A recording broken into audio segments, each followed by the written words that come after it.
You see how happy I am here? I've never enjoyed medicine more as a doctor than doing it in its purest form, just helping other people.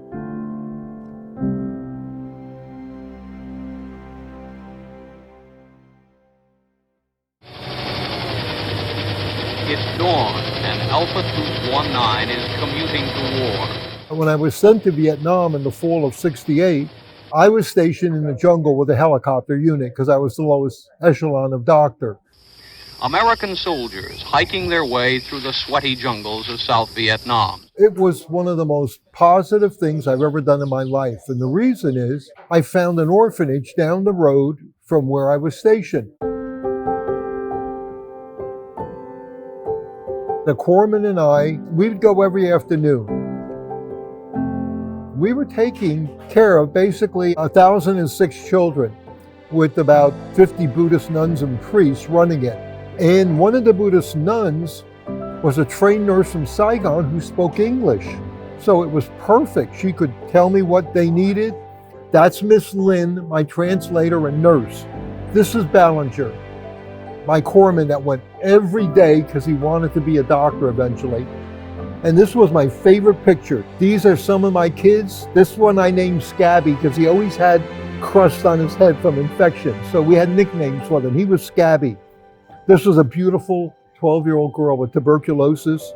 I had to give her a shot of streptomycin every day.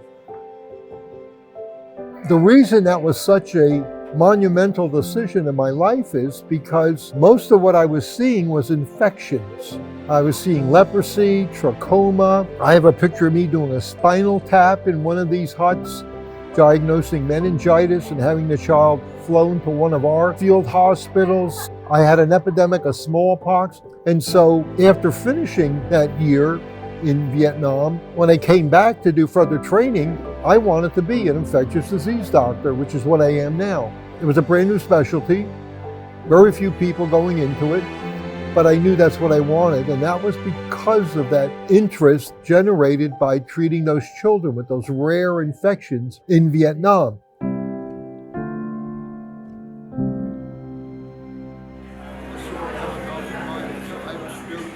My older son's 39. When he was in the 5th grade, Andy came to me and said, "Dad, we all have to write an essay on what is Veterans Day, or we can interview a veteran. So I want to interview you."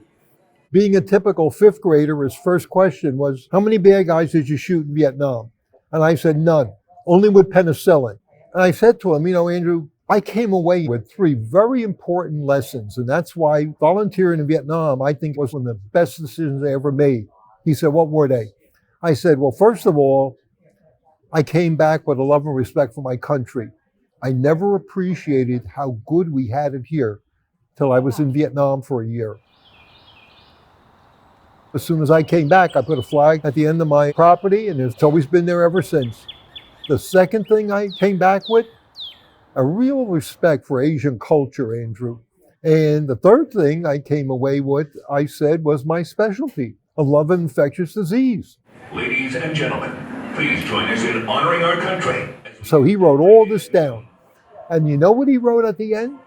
He said, "My pop has promised me someday his Seiko watch that he had in Vietnam to count the minutes till he got home safe, and his flight jacket, my Army flight jacket from Vietnam, which I still have, he's promised that they will be mine. But my dad's given me something more important than a watch and a jacket. My dad's given me a love and respect for my country." He ended up winning first place for the best essay in Burlington County. And guess what? When he got married, bought his first little house, the first day they're moving in, I pull up. What do I see? My son's putting the flag up right at the end of his property, the way I did.